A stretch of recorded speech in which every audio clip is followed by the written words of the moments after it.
voit la disposition des équipes avec sa belle moustache. Voilà la disposition des équipes. On voit le bloc des avants de Cabreton se prépare pour la réception. Allez, et c'est parti. C'est un coup d'envoi dans la zone 2 qui est réceptionné par le seconde ligne de Cabreton. On crée un point d'ancrage et on renvoie le pilier qui n'est autre que Nordine. Nordine qui crée un point. Allez, deux blocs, récupération du ballon. Et ben, la feinte du joueur de la CLR, Fourx, qui vient au soutien avec Kevin Marcon. Allez, on enchaîne. Damien Lahaye qui veut la percussion, toujours aussi vif.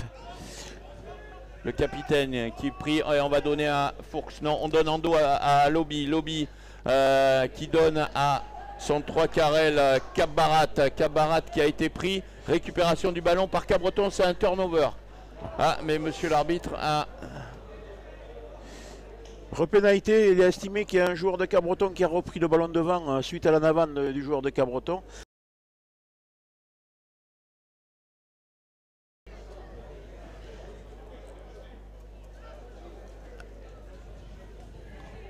Allez, la mêlée de Cabreton qui est un peu chahutée. Allez, on joue en dos. Paul Binard qui donne à son arrière, mais la grosse défense d'Armand Plachotte qui veillait au grain. On enchaîne avec Montero.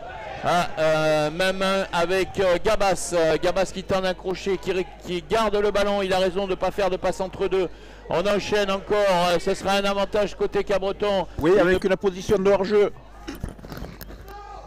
Une pénalité bien placée.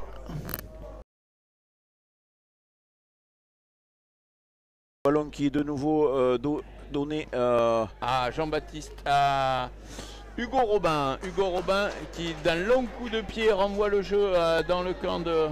Et une relance de Prat. Prat qui a des pattes, qui a décidé de relancer mais qui est bien pris, qui perd le ballon. Attention au turnover, ça va très vite. Le ballon avec Paul Binard qui met de la vitesse au jeu, qui va donner à Yona Badi qui fait un retour intérieur mais qui est pris. On essaye de contester côté ACLR, on circule bien défensivement. Nordine qui arrive plein fer, mais qui est bien stoppé. Cabreton est toujours dans l'avancée avec Paul Gabas. Gabas, je ne sais pas s'il n'y avait pas un légère en avant. Et une récupération, monsieur l'arbitre considère que le turnover est bon. Et ce sera une nouvelle pénalité pour hors-jeu pour Cabreton. Toujours à l'avantage, ça joue pas mal. Et c'est une pénalité pour Cabreton, Benoît. Oui. Voilà. Oui, il n'y a qu'à partir de la fédérale 1 où tu peux déséquilibrer. Oui. Allez, la mêlée de Cabreton. On envoie Montero. Montero comme... c'est le numéro 8. Ouais. Numéro Montero qui est allé qui casse souvent des plaquages, qui est revenu là oui. En cours de saison, qui est un très très bon joueur. Et Da Silva qui a été pris, qui a porté le ballon un peu, qui attendant une solution, mais qui s'est fait prendre par la défense. Ça fait que ça a obligé cette équipe de Cabreton de reculer dans ses 22 mètres et ils arrivent quand même à s'en sortir. Attention, les rouges qui mettent les mains sur le ballon.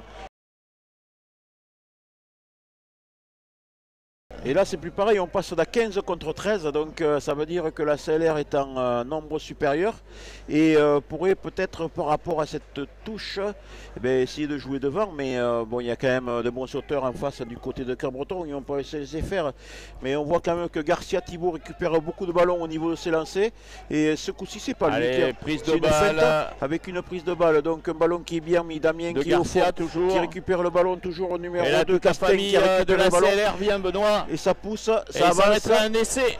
Et c'est un essai collectif.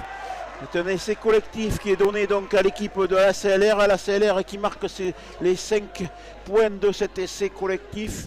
Le dernier joueur qui se relève, qui n'est autre que le pilier. Je pense que c'est le talonneur, c'est Castin. Breton de souffler un peu et de pouvoir se dégager avec un renvoi 22 long qui est récupéré de nouveau par le numéro 9. Allez, et on repasse par Lobby qui tape par dessus de nouveau. Grosse défense, bien suivi le ballon, le joueur qui est mis au sol. Voilà, là on est dans une protection et on va repartir autour avec Romain Bourgeois. Romain Bourgeois, le toujours jeune Romain Bourgeois, et ce sera une pénalité.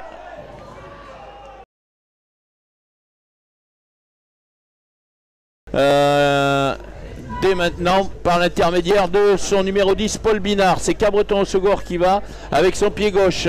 Un ballon qui s'élève et qui va tomber dans la zone 2 qui est récupéré par Zarzuelo. Zarzuelo qui crée un point de fixation.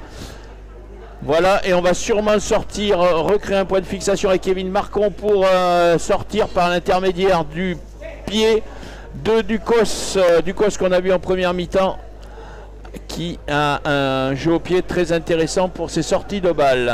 Introduction de Cabreton, l'arbitre estime que le 9 de Cabreton a introduit dans les pieds du troisième ligne.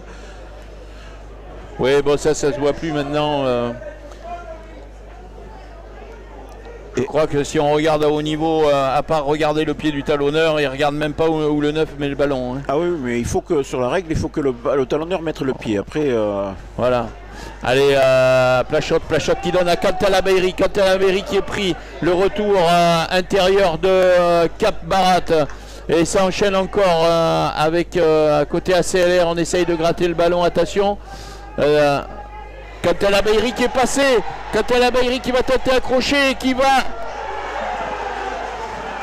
Et qui marque.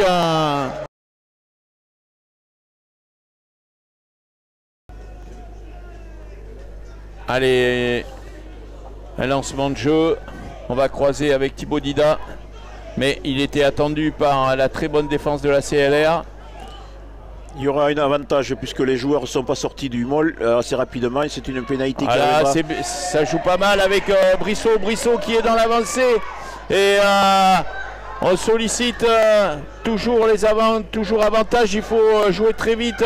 C'est peut-être pas le bon côté. Et si pourtant Thibaut Dida, mais je pense que le côté gauche était... Et Thibaut Dida qui doit donner un peu plus de ballon. Hein, voilà, et puis même je pense que le jeu était côté gauche, côté du numéro 22 Audejean, puisqu'il y avait des espaces libres. Il y aura peut-être une biscotte. Hein, allez, Sardeluc qui est pris, qui est renvoyé chez lui. Allez, Arnaud Brissot, ça défend côté ACLR, on est toujours sur l'avantage. La défense qui était au sol, donc qui était hors jeu, de nouveau. Monsieur l'arbitre, je pense qu'il va sortir une biscotte suite à ça, mais c'est vrai qu'il faudrait écarter peut-être le maximum hein, pour éviter donc toujours cette grosse défense de la CLR qui mène et qui va porter le ballon là, qui va peut-être bloquer le ballon sur un môle, non. Non. Et de nouveau, c'est Brissot qui va aller porter le ballon et qui marque cet essai. Voilà. Et dans les Cabretonnais donc qui sont donc allez, prise de balle de Pinchon. La défense qui va ce ballon porté, mais la défense est encore à bonne du côté de la CLR, ça prend le ballon, on essaye de ne pas faire de faute côté ACLR et côté Cabreton on donne tout. JB Castex qui tente de s'infiltrer, attention. Ça plonge devant, oui. Attention, il y aura un avantage pour cette équipe de Cabreton, l'arbitre estime qu'il y a hors-jeu. C'est un ballon qui est donné à la CLR, c'est Cabreton qui porte ce ballon de nouveau, Cabreton qui va absolument aller derrière la ligne. Si Cabreton va derrière la ligne, surtout à ce niveau-là, ils pourront transformer cet essai et aller marquer les points de la victoire. Ouais. Cabreton qui est toujours sur la ligne avait toujours un avantage pour eux. Hein. Le combat est rude, il est âpre devant. Ah oui, le ballon, on est au milieu des poteaux et il reste 2 minutes de jeu et c'est Dida qui va aller porter le ballon et qui va marquer au pied des poteaux. Et c'est une pénalité de nouveau avec c'est le joueur qui est lié au môle qui va défendre sur le demi-mêlée. Il n'a pas le droit, nouvelle règle. Et donc c'est un ballon qui est donné à cette équipe de Cabreton qui dégage en touche.